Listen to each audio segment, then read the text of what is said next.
అట్టడుగు స్థాయి నుండి అత్యున్నత స్థాయికి ఎదిగిన బాలయోగి ప్రతినిత్యం ప్రజల జీవితాల్లో వెలుగులు నింపారని తెలుగుదేశం పార్టీ నాయకులన్నారు. దివంగత లోక్సభ స్పీకర్ జీఎంసీ బాలయోగి 73వ జయంతి సందర్భంగా తెలుగుదేశం పార్టీ రాష్ట్ర ప్రధాన కార్యదర్శి గన్నికృష్ణ ఆధ్వర్యంలో కంబాల చెరువు పార్కులో ఉన్న బాలయోగి కాంస్య విగ్రహం వద్ద కార్యక్రమం నిర్వహించారు. గన్నికృష్ణతో పాటు Rajamahendravaram city MLA Adireddy Vasu, rural MLA Gorantla Butchaiah Chowdary, మాజీ MLC Adireddy Apparao, AP urban infrastructure development corporation director Erra Venugopal Rayudu, రాష్ట్ర కార్యదర్శి కాశీ నవీన్ కుమార్, టీఎన్టీయూసీ రాష్ట్ర ప్రధాన కార్యదర్శి వర్రె శ్రీనివాసరావు, నగర అధ్యక్షుడు రెడ్డి మణి తదితరులు బాలయోగి విగ్రహానికి పూలమాలలు వేసి నివాళులర్పించారు. అనంతరం కార్యకర్తలకు మిఠాయిలు పంచారు.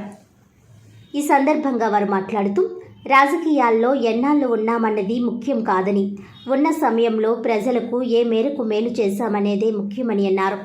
బాలయోగి రాజకీయ జీవితంలో ప్రతి క్షణం ప్రజల సంక్షేమం, జిల్లా అభివృద్ధికి విశేషంగా కృషి చేశారని అన్నారు. విలువలతో కూడిన రాజకీయాలకు ఆయన రోల్ మోడల్ అని, ఎంత ఎదిగినా ఒదిగి ఉండే నైజం ఆయన ప్రత్యేకత అని కొనియాడారు. బాలయోగి తనయుడు హరీష్ మాథూర్ అమలాపురం పార్లమెంట్ సభ్యుడు కావడం, అలాగే కోటిపల్లి నరసాపురం రైల్వే లైన్కి కేంద్రం ఆమోదముద్ర తెలపడం చాలా సంతోషమని అన్నారు. క్రమం తప్పకుండా బాలయోగి జయంతి, వర్ధంతి కార్యక్రమాలను గన్నికృష్ణ నిర్వహించడం అభినందనీయమని, బాలయోగితో వారికున్న స్నేహం అలాంటిదని పేర్కొన్నారు. మురికి కోపంగా ఉన్న కంబాల చెరువు పార్కు ప్రక్షాళనకు స్ఫూర్తినిచ్చిన వ్యక్తి బాలయోగి అని, అందుకే బాలయోగి విగ్రహాన్ని పార్కులో ఏర్పాటు చేస్తున్నట్లు గన్నికృష్ణ తెలిపారు. బాలయోగి ఆశయ సాధనకు ప్రతి ఒక్కరూ పునరంకితం కావాలని పిలుపునిచ్చారు.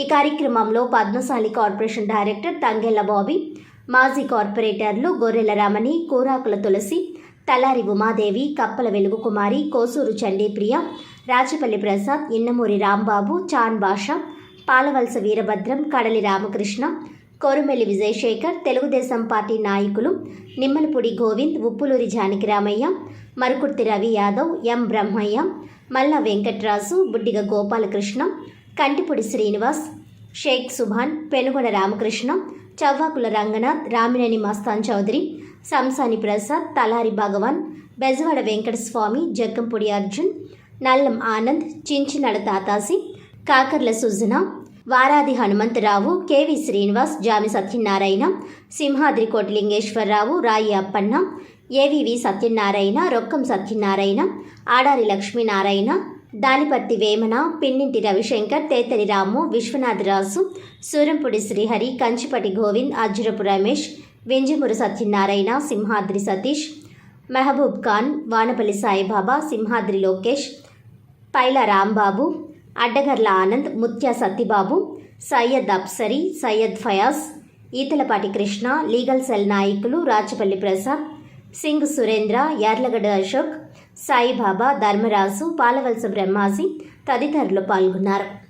బాలయోగి గారి యొక్క 73వ జయంతి వేడుకల్ని పెద్దలు మాజీ గుడా చైర్మన్, రాష్ట్ర ప్రధాన కార్యదర్శి తెలుగుదేశం గన్నికృష్ణ గారి యొక్క ఆధ్వర్యంలో జరుగుతూ ఉంది.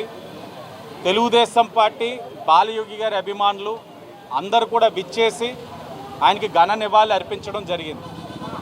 ఒక్కటే, రాజకీయంగా ఎన్నాళ్ళు పదవుల్లో ఉన్నావా లేకపోతే ఎన్ని పదవులు చేసామన్నది కాదు, ఎన్నాళ్ళు ప్రజల యొక్క జీవితాల్లో వెలుగు తీసుకురాగలిగాం, ఎవరి గుండెల్లో స్థిరస్థాయిగా నిలబడ్డామన్నది చాలా ముఖ్యమైనది. ఈరోజు బాలయోగి గారిది జయంతి, వర్ధంతి క్రమం తప్పకుండా రాజమహేంద్రవరంలో కృష్ణ గారి యొక్క ఆధ్వర్యంలో జరుగుతూ ఉందంటే ఆయన ఎంతలాగా ప్రభావితం చేశారన్నది మనం అందరూ గమనించాలి. నిస్వార్థంగా ఇలా చేయగలిగారంటే రాజకీయంలో కొన్ని ఉన్నతమైన ఆలోచనలతోటి ఆయన ముందుకెళ్ళారన్న విషయం కూడా ఈ తరం వాళ్ళు గమనించాలి. మరి ముఖ్యంగా ఈ 73వ జయంతి చాలా ప్రాముఖ్యత ఉంది. ఒకటి, ఆయన తనయుడు అమలాపురం ఎంపీ అవ్వడం, మరొకటి కోటిపల్లి నరసాపురం ఏదైతే రైల్వే ట్రాక్ ఉందో దాన్ని కేంద్రం ఆమోదం తెలపడం, పనులు అతి దగ్గరలో ప్రారంభించడం అన్నది, ఈ రెండు కూడా ఆయనకి మెక్కిలి ఇష్టమైన ఈ రెండు కూడా ఈ సంవత్సరం ఎన్డీఏ కూటమి వచ్చిందో జరగడం చాలా శుభ పరిణామం కింద భావిస్తూ ఉన్నాం. తప్పకుండా బహుజనులందరూ కూడా ఆయన యొక్క ఆశయ సాధనకి కృషి చేయాలని, అభిమానించే వారందరూ కూడా ఉన్నతంగా రాజకీయాల్లోని అడుగులు ముందుకెయ్యాలని ఆదర్శంగా తీసుకుంటూ తెలియజేసుకుంటూ ధన్యవాదాలు. స్వర్గీయ గంటి మోహన్ చంద్ర బాలయోగి గారు ఆయన ఒక నాయకుడు ఎలా వ్యవహరించాలి, కార్యకర్తల పట్ల ఎటువంటి దృక్పథం వహించాలి అనే దానికి ఒక నిదర్శనం. ఆయన జీవితం అంతా ఒక నిదర్శనం. ఎంతోమంది నాయకులు వస్తారు, ఎంతోమంది పోతుంటారు. ఈ భూమి మీద రాజులు వచ్చారు, రాజ్యాలు పోయినాయి, అందరూ పోయారు. అయితే వాళ్ళు చేసిన మంచి పనులు, ఇందాక వాసు చెప్పినట్టు ఆయన చేసిన మంచి పనుల ద్వారా ప్రజలకు గుండెల్లో నిలిచిపోవడం అది ముఖ్యం. అది దానికి ప్రత్యక్ష ఉదాహరణ స్వర్గీయ బాలయోగి గారు. ఈరోజు నీ కంబాల చెరువు పార్కు ఇంత అభివృద్ధి చెందిందంటే దానికి స్ఫూర్తి కూడా ఆయనే ఇచ్చారు మాకు. మీకు మీలో చాలామంది సీనియర్స్కి గుర్తు ఉండి ఉంటుంది. ఆయన స్వయంగా ఆయన దీంట్లో పాల్గొన్నాడు. గుర్రపటెక్కలో ప్రక్షాళన చేయడంలో ఆయన కూడా దీంట్లో పాల్గొన్నాడు. ఆ రోజులు కూడా గుర్తుకొస్తాం.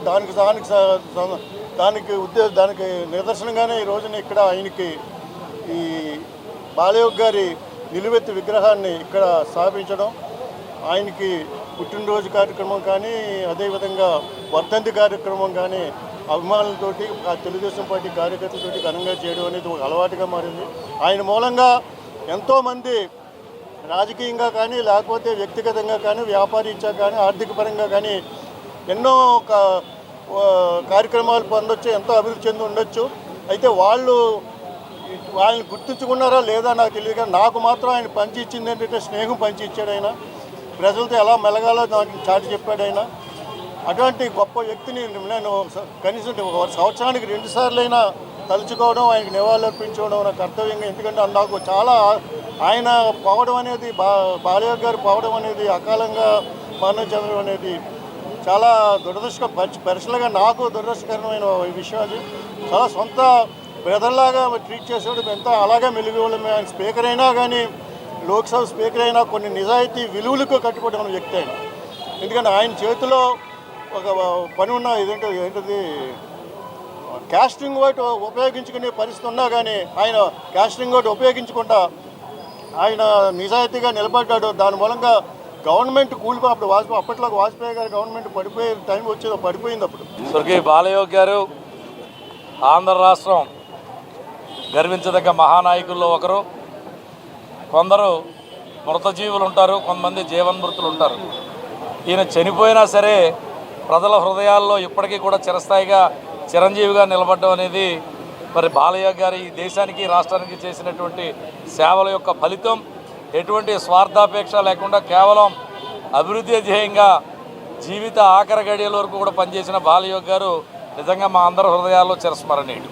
3వ జయంతి శుభాకాంక్షలు తెలియజేస్తూ ఈరోజు శుభపరిణామం ఏంటంటే బాలయోగి గారి ఆశ సాధనకు తనయుడు మరి ఎంపీ కావడం, అలాగే ఆయన ఏదైతే కోరిక ఉందో మరి కోటిపల్లి అమలాపురం రైల్వే లైన్ రావడం చాలా శుభసూచకం. మరి ఏదైతే బాలయోగి గారు చిన్న స్థాయి నుంచి కూడా లోక్సభ స్పీకర్గా అవడం మా స్ఫూర్తి. ఈ యువత అంతా కూడా తీసుకొని మరి జేఎంసీ గారికి మరొక్కసారి నివాళులర్పిస్తూ ఆయన కీర్తిని రాష్ట్ర భారతదేశం అంతా చాటి చెప్పాలని తెలియజేస్తూ విరమిస్తున్నాం.